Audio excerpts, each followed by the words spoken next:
Hey everybody, welcome to John Wayne Lied to You, the storytelling podcast featuring me, John Wayne, your happy person of creativity and writing and other things.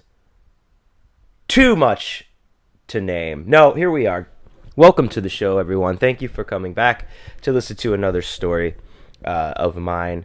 I am, of course, here in Wayne Manor in the Library of Evil on another morning episode. It's in the AM. I'm just getting out there, just seizing the day, hitting the podcasts, getting them going, telling the stories. It's fun. So I've got, of course, some Grandpappy's medicine and the old piperoonie, and just a nice cup of Black Joe coffee here. Feeling good. So good. Um, anyway, it's been a great week, guys, and it's just gonna get greater.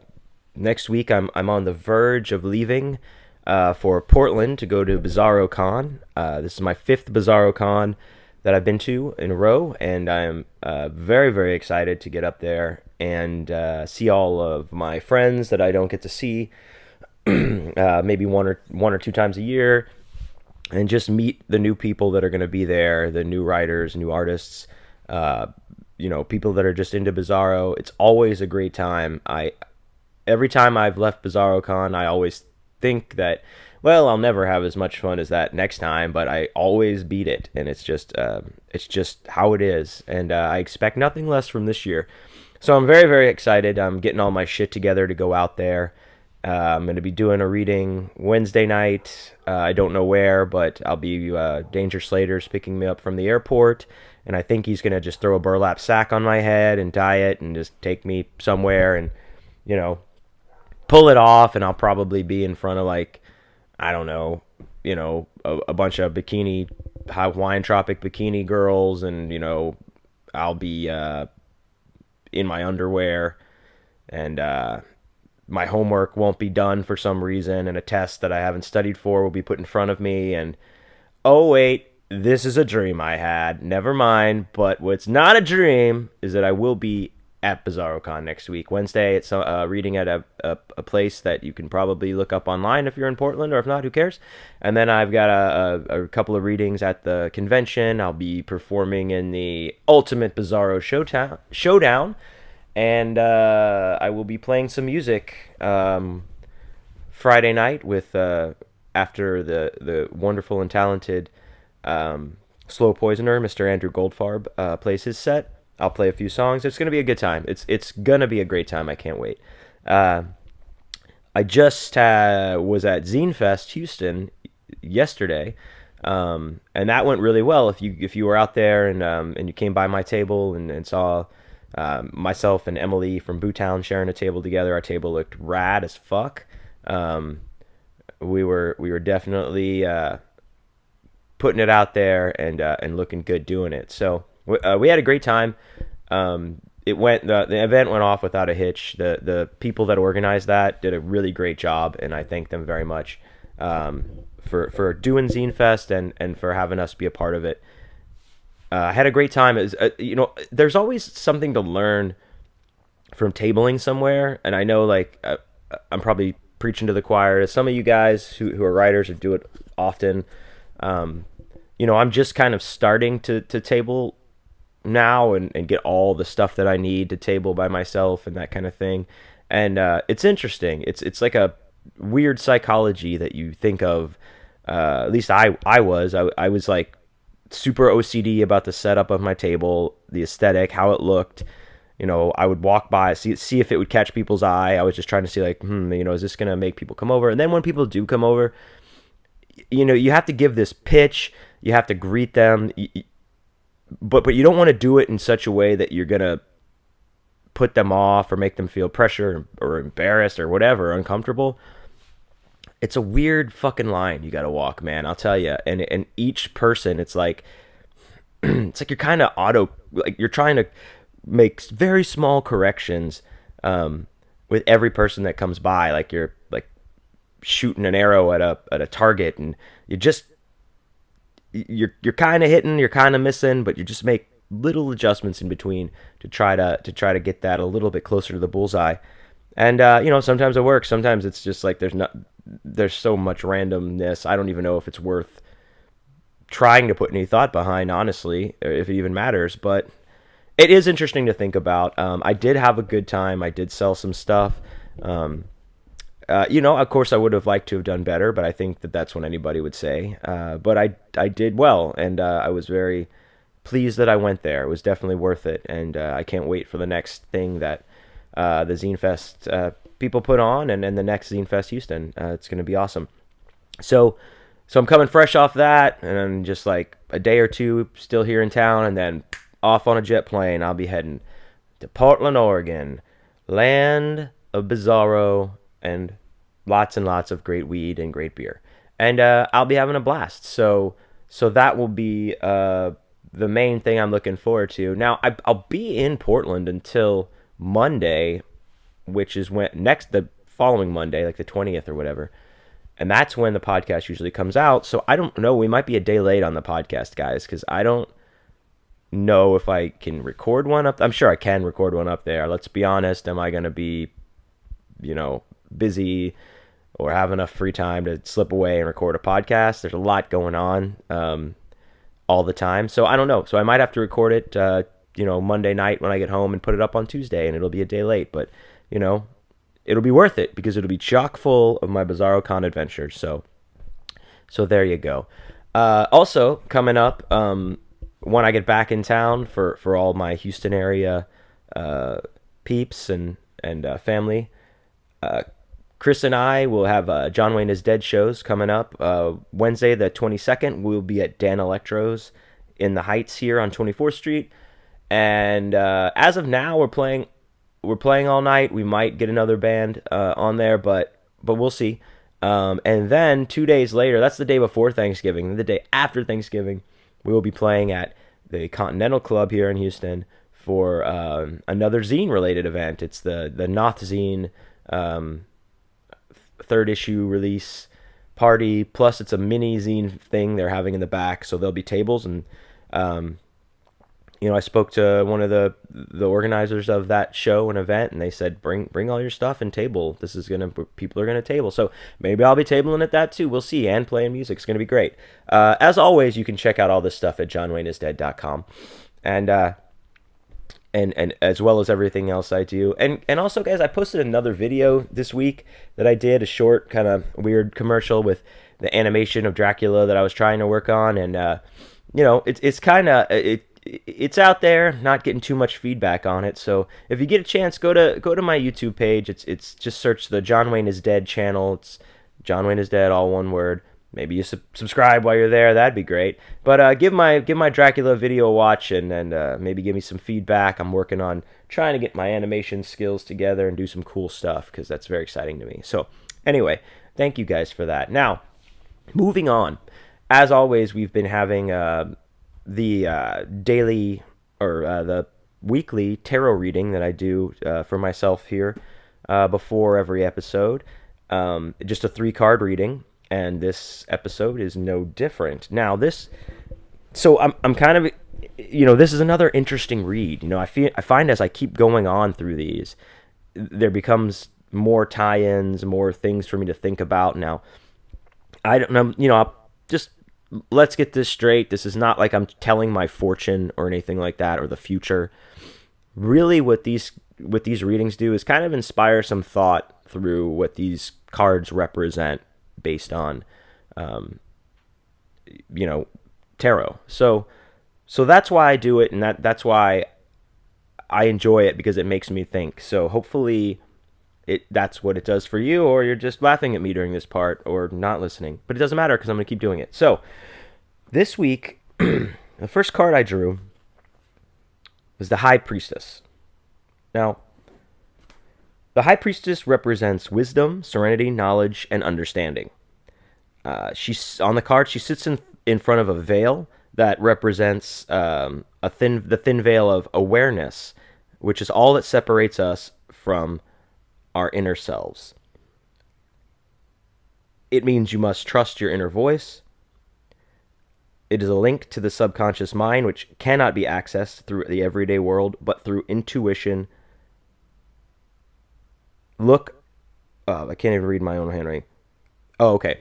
So basically, what I get from this card is she's like kind of standing in, she's sitting in front of this veil, this thin veil, which is all that separates us from this greater understanding of ourselves, a greater awareness, um, a kind of direct tap into our subconscious, and it seems easy to get through.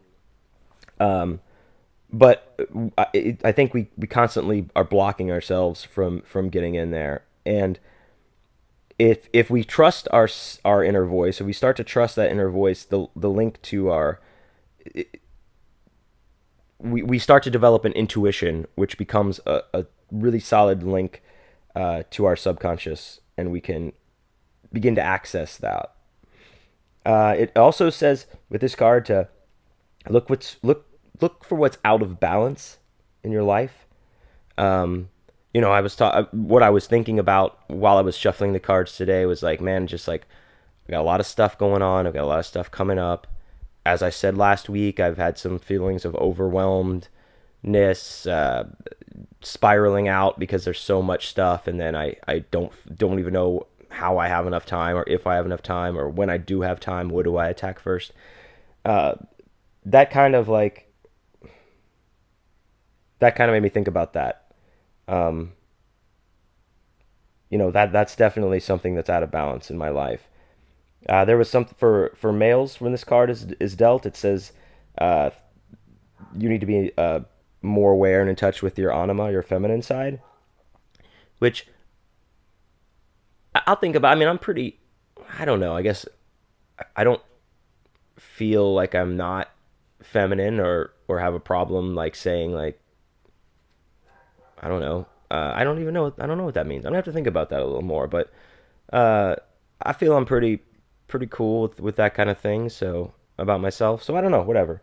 Also, um, you're in this card represents that. Like I said, if you can tap into that intuitive power, then that intuition will be greatly increased, and you will become inspired from it, which is particularly good for writers or poets.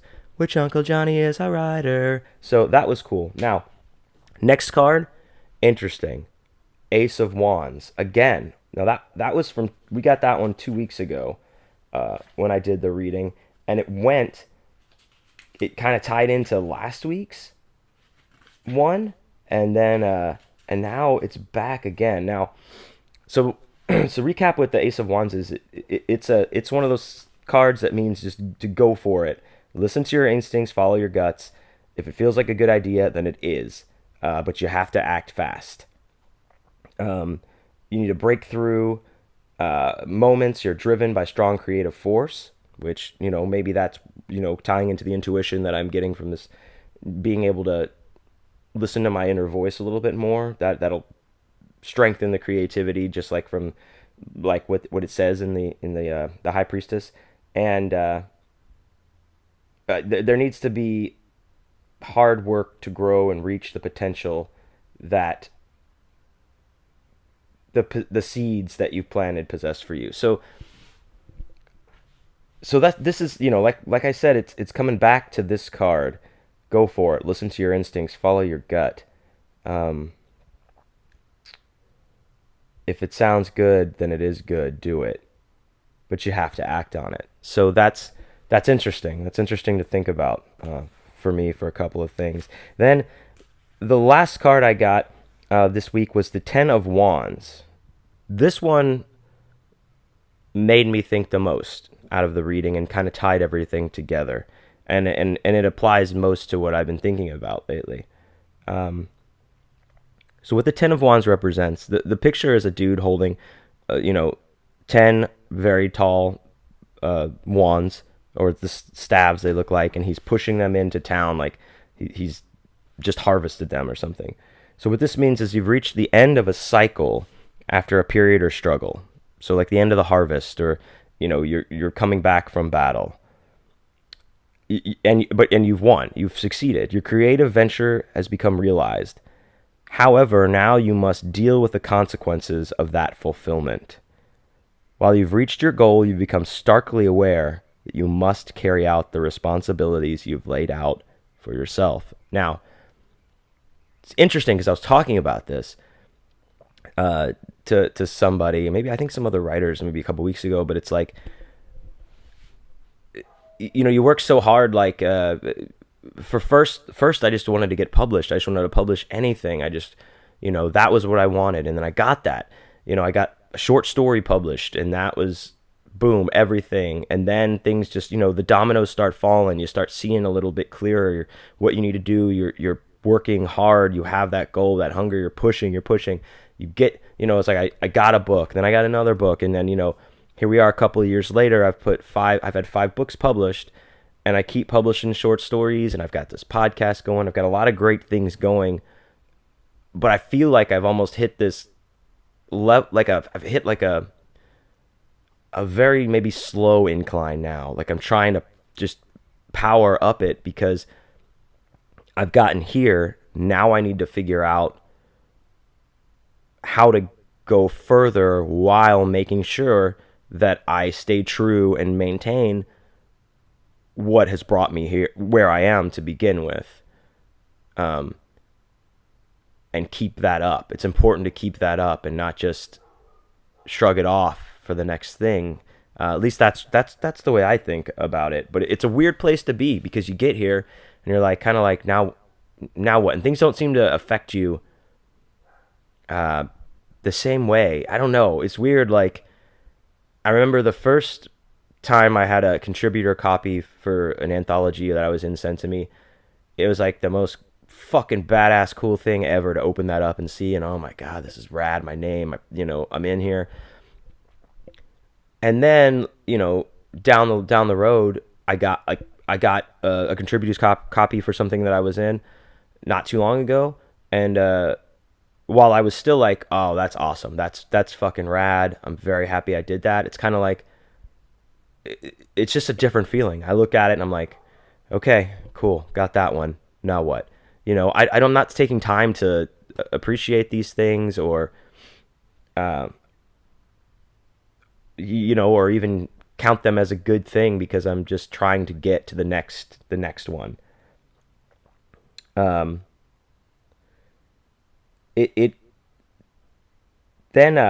This also said something interesting. You must let go and delegate, or everything will become like work too quickly.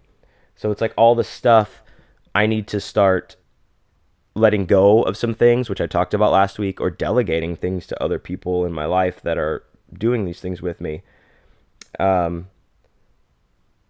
This card represents how much we take on and burden ourselves with. Again, what I talked about, I do so much, maybe I think it's time to step back and start to really cherry pick the things that I put my energy into, or, that may very well be the thing, or one of the main things keeping me from, moving on or moving forward. It says there's too much on your plate. You're overwhelmed by the extra responsibilities you've put on yourself. Conserve your energy, pace yourself, or you'll basically burn out. It won't go anywhere anymore. You'll be done. So I thought that was interesting. That was the read today.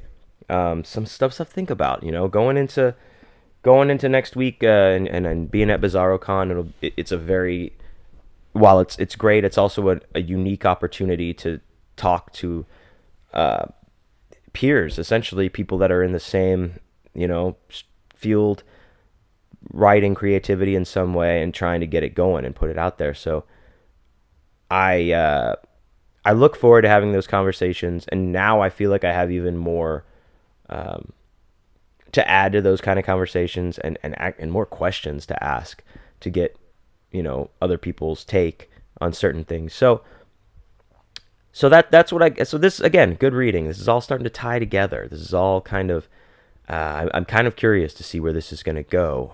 Not only with the cards, but in life, if I start to think and focus on these things. So I will do that. I promise you, and I will keep you updated. But anyway, on to the story today, guys. Last week I made mention of, sometimes you don't realize you have a good story, or you don't even think about it until somebody reminds you of one little thing that brings that story right clear as day in your mind. And that was what happened with this next story that I'm going to tell today. Now, this story is about the first job I had. Now, not my first job where I was hired by a place and officially got on the grid. This is like the first, pre-job job, under 16 job. That was actually a job that I had. And the strife it caused my young self, and how it kind of shaped some things, and the outcome with that. So I was thinking about this because I was talking about work ethic and families and examples and stuff that are set with my lovely fiance Katie the other night, and then like out of the blue, boom, I remembered this story, and I was like, I can't wait to tell it. I'm telling this on the podcast this week, and here we are. So, without further ado, we'll get into our story this week, everybody. This one is called First Jobs Are Shit.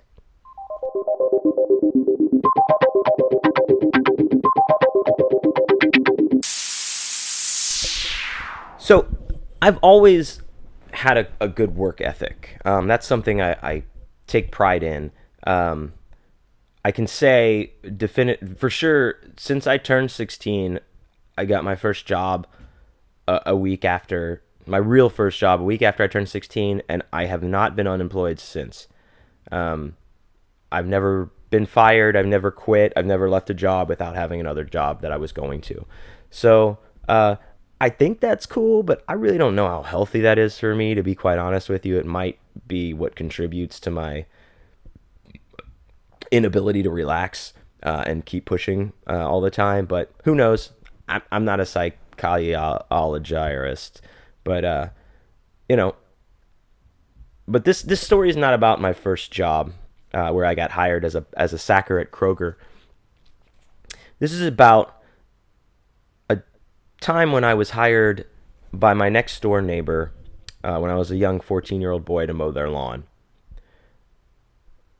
Let me start by saying, in my house there were three kids. It was me, my brother, and sister. Shouts out Carrie.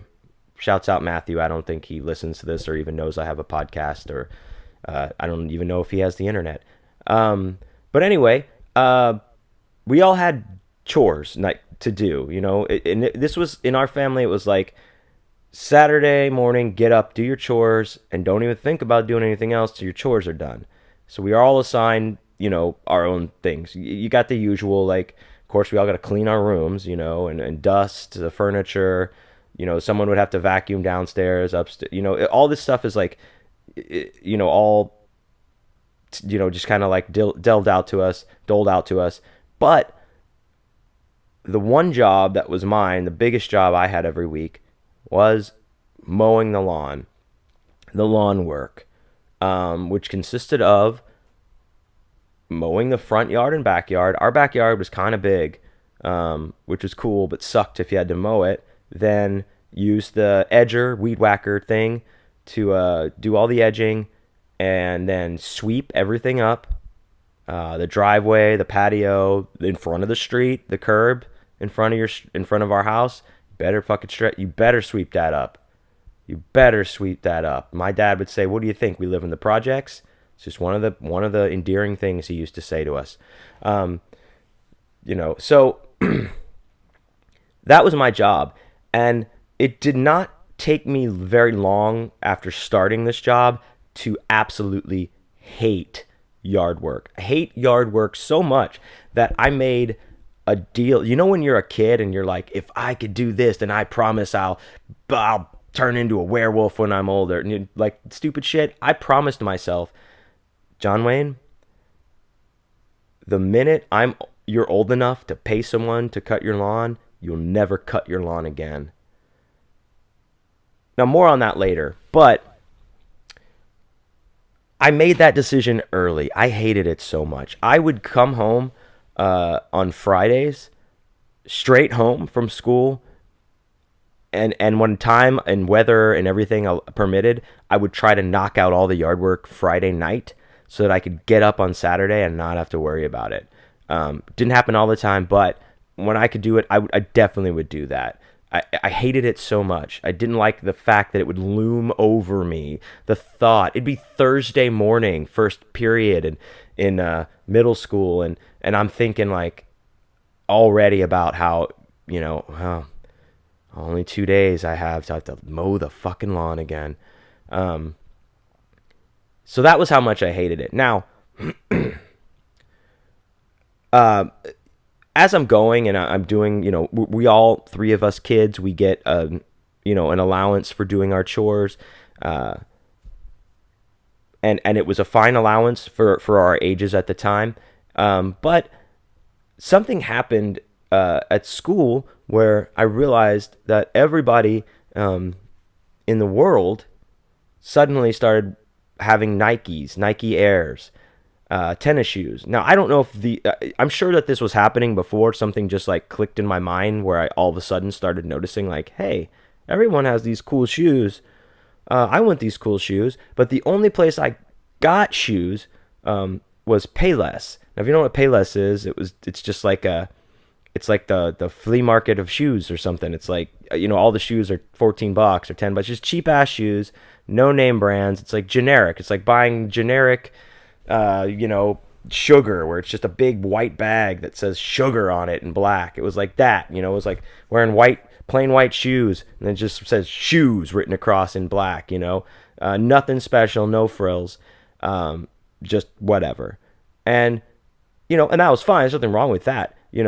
That's what you got to do. My parents, they have 3 kids. They're both working full-time jobs.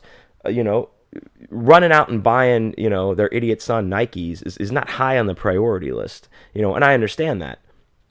And I understood it to an extent then as a kid because it was impressed upon me that if I wanted stuff, I had to use my own money on it. And if I wanted to use that money, I first had to earn it. So that came through my allowance. When you're a kid, there's not many hustles. There are, but there aren't. You got to wait for birthday cards from grandma, get a 5 out of there. You're trying to save up this allowance every week. When you get paid like $5 a week or something like that as an allowance, it takes a long time to save up for some goddamn Nike Airs. Like a long fucking time. And I of course try. You got to try. So I asked my parents if they'd buy me these Nikes. And, of course they said no, which is what I expected. But they did say, you could buy them with your own money, which is what I expected. I asked my dad for some advice. Like, what do you think I could do? To which he just, flippantly said, you should get a job, which, hey, sign of the times, get a job. Totally understand that. Hard to get a job when you're 14. Frown on hiring 14-year-olds at businesses. To this day, I know it's weird. So anyway, my dad ends up outside. He's doing something in the yard, driveway, whatever. And the neighbor from across the street comes out and they start bullshitting, right? Talking. Now this neighbor, his name was Chris. He was a very obese man. He was probably in his, I don't know, late 50s, early 60s at this point. His wife was also obese. Their son, turns out, had just left to join the Navy, Marines, I'm sorry. And he was going to be gone. And one of the things they were trying to figure out, that they're going to need to figure out in his absence, was who's going to cut their lawn now. They lost their indentured servant off to the military. How are they going to get their lawn cut? So my dad says, hey, John Wayne is just talking about how he's trying to get some extra money because he wants to buy these shoes. How about why don't he comes and cuts your lawn for you? And he was like, well, why don't you ask him if he wants to do it? I'll be happy to give him $10 a week, $10 a time, that he does it. So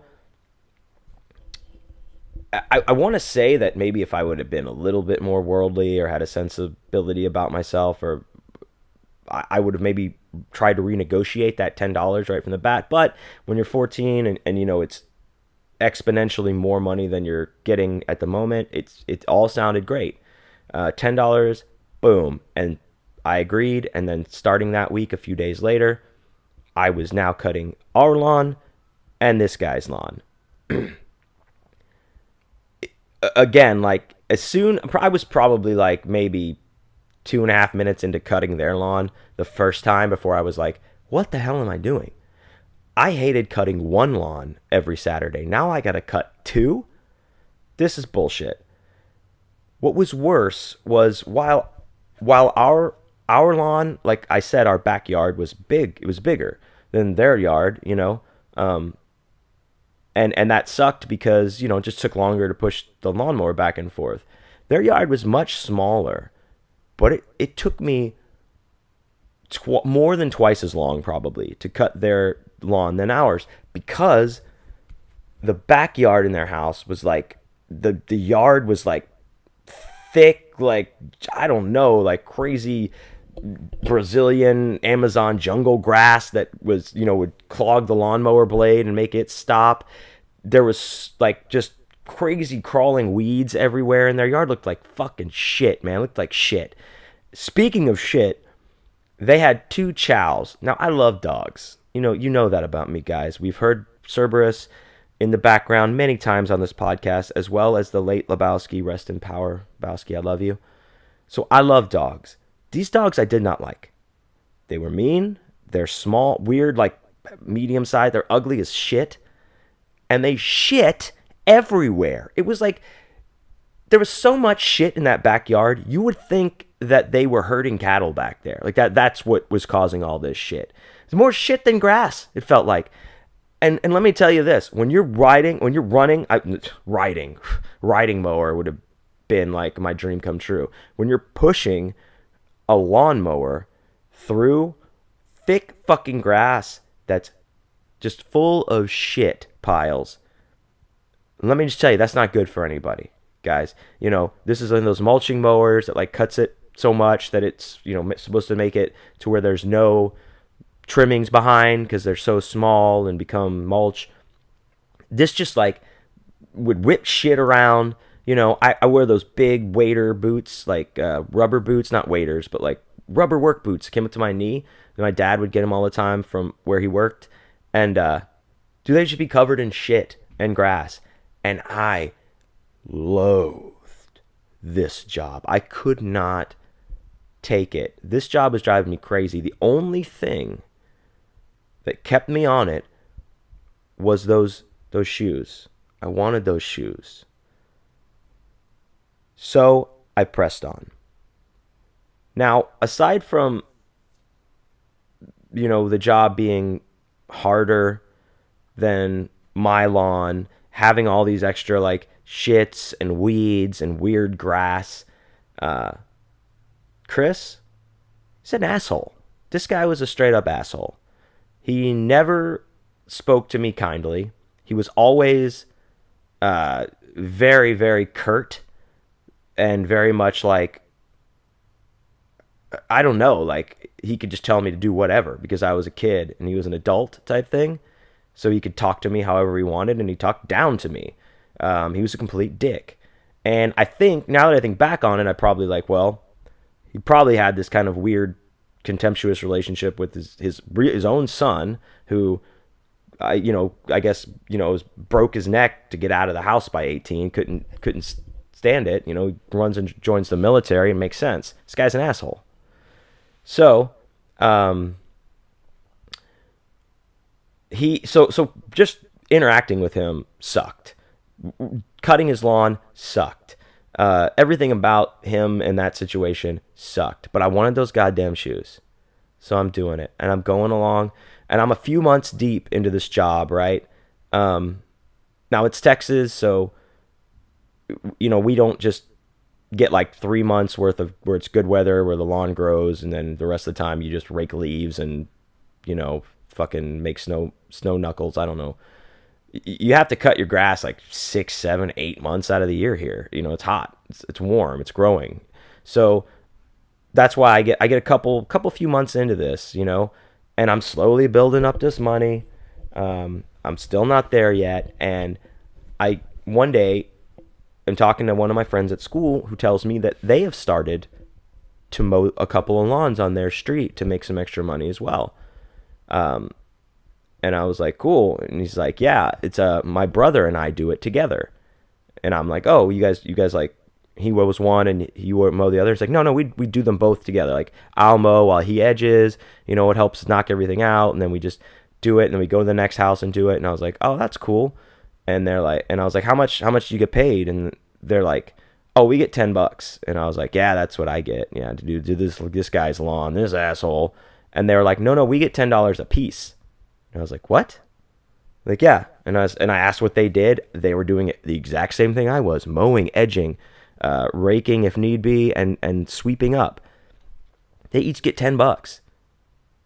So I was like, that sucks. I felt completely gypped. I went home. I talked to my dad about it, and he was like, well, you've been doing it for a little while now. You've been working hard. Why don't you ask Chris for a raise? And I was like, I don't know, can I do that? And he was like, I don't see why not. Just knock on the door and ask him. Just state your case and tell him, what you want. And I was like, okay, I guess. So the next day I go to mow his lawn, and I take my time. I'm like trying to be very meticulous with it. I'm trying to have a good attitude. I'm fake smiling out there, like, just, yeah, smiling away. This is the best day ever. In my mind, I'm thinking, I'm going over my spiel. How am I going to ask him what I'm going to ask him? I decided all I was going to ask for was a $5 raise. I wanted from $10 to $15. I wasn't going to be greedy and jump all the way to 20. But that extra 5 would help me reach my goal faster, and it would help me feel like I was getting a little bit better compensated for work that was really hard. So I practice in my mind what I'm going to say the whole time, whole deal. I finish up, get all my stuff together, knock on the door like I do every time I'm done to get my $10. And old Chris opens the door, and, oh, here you go, gives me my $10. Like, actually, I wanted to ask you something before I left today. And he's like, oh yeah? And I was like, well, I've been doing this for a little while now, and I think I've been doing pretty good. It's a tough job, and I talked to some friends of mine who mow lawns in the neighborhood a few streets down, and they get $20 for the lawn that they mow.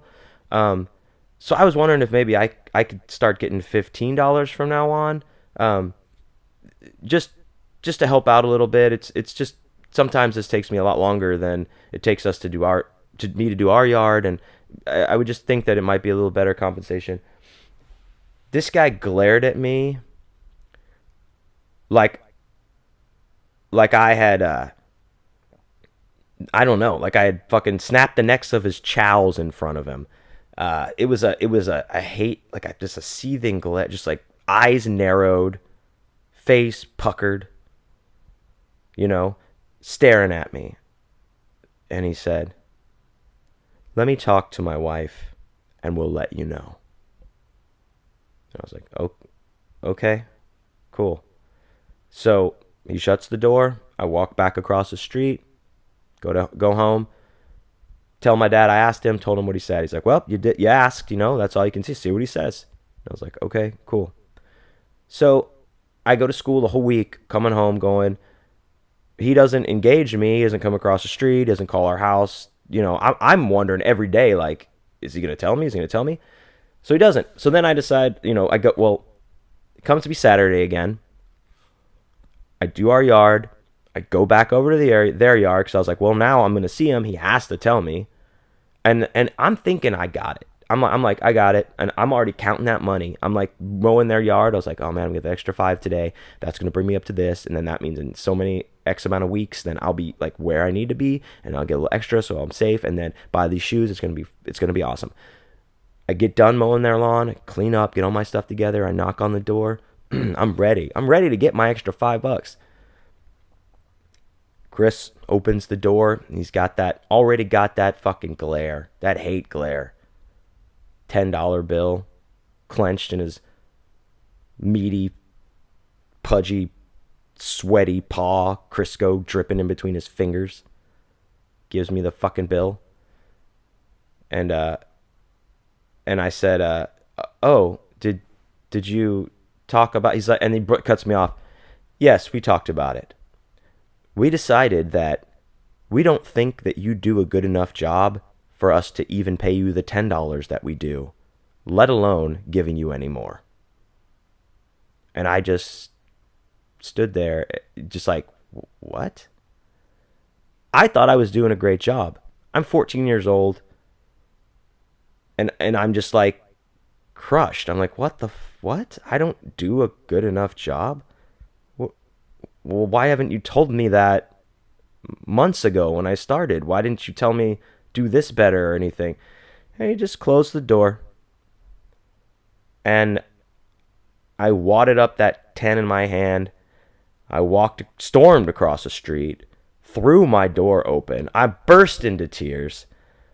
And I'm like, stupid. I'm a little, puss then, so I'm not like yelling like fucking motherfucker. My parents are there. I'm like, God, he's stupid idiot. I hate him.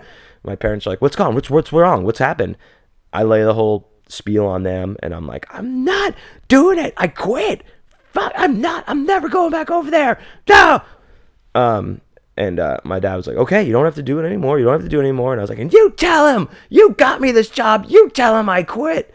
So, and that was it. Like, I really legitimately quit. And I never talked to that guy. I didn't tell him I quit. I felt like I made my manhood stand by like confrontation, taking on, like asking for a raise.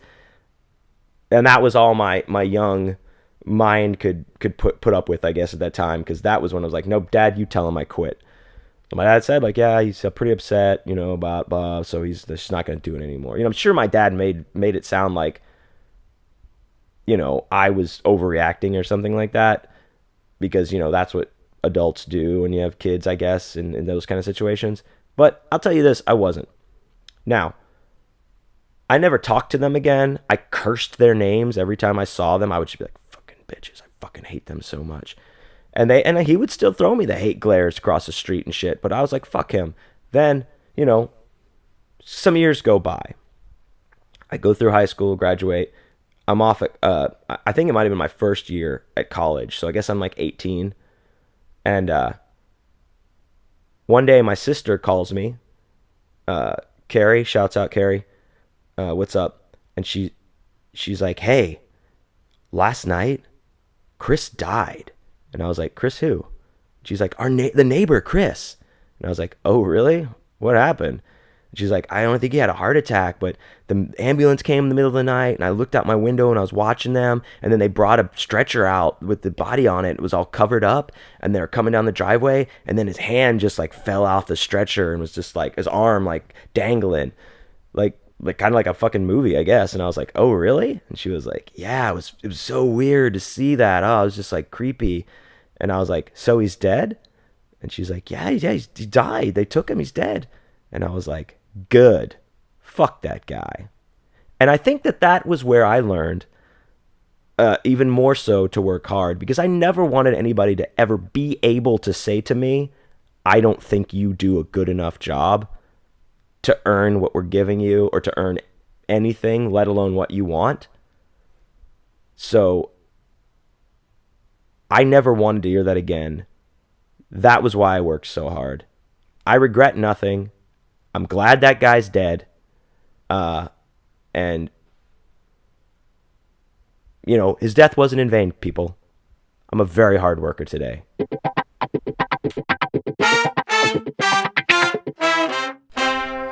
All right, there you go. Sometimes your first jobs are complete shit. And you know what? Sometimes people are shit people. I realize some people may listen to that story and think like, well, that's really callous of you. An obese man has a heart attack and dies and you're happy. Yeah, I am happy, because that's just what happens sometimes. When you're a dick, if you put it out there and you're an asshole, assholey things happen to you. I'll give you an example. When I told the story on here a few episodes back about the the dog park, and I blew up on that old lady and I told her to shut the fuck up. When I talked to my mom later that week, shouts out mom, she said, that was a funny story, John Wayne, but did you really need to tell her to shut the F up. And I was like, yes, Mom. And I'll tell you why. I know she was an old lady, but it doesn't matter. And why it doesn't matter is because some people, they go through their whole lives needing to be told to shut the fuck up. And no one has the balls to do it. No one ever sets them straight. So maybe when you're 78 years old in a dog park trying to fucking whip your old lady, fucking, I'm a big old lady dick, look at me, you got to get that thing cut down to size. It should have happened years ago. Yes. I'm sorry it didn't. But that's just how it goes. Anyway, thank you guys so much for checking me out. Please come back next week. I'll have all my Bizarro Con adventures that will happen this year. I'm very, very excited. Be sure to check out my new book, Death Packs and Left-Hand Paths from Grindhouse Press. I have some signed copies still available over on johnwayneisdead.com in the shop on the website there, or you can order it from Amazon in paperback and Kindle, along with all my other books, Charge Land, Ant Poster, Porn Star Retirement Plan, and don't forget, John Wayne lied to you. Aside from that, guys, everything that I do is on johnwayneisdead.com. Go do it. Check me out, homies. You can find me on all social media at johnwayneisdead. Instagram, Twitter, John Wayne Communal on Facebook. All that's on the website as well. Thank you guys for listening as always. Thank you to the Mockingbird Network here in Houston for having me on their fine network. And please check them out and all their great shows. And don't forget about my Bizarro friends doing their thing. The Bazong podcast with Mr. Frank. Unreasonably Handsome Gentleman with Danger and Danger Slater and Michael Allen Rose. I'm pretty sure that's what it's called. But if not, sorry guys, it's something about being unreasonably handsome, which you both are. So I think I kind of nailed it. And that's it. That's it, everyone. Have a great week. I will be, please rest assured that I will be living it up for you in Portland. And I'll be bringing you back tales of joy. Thanks, guys.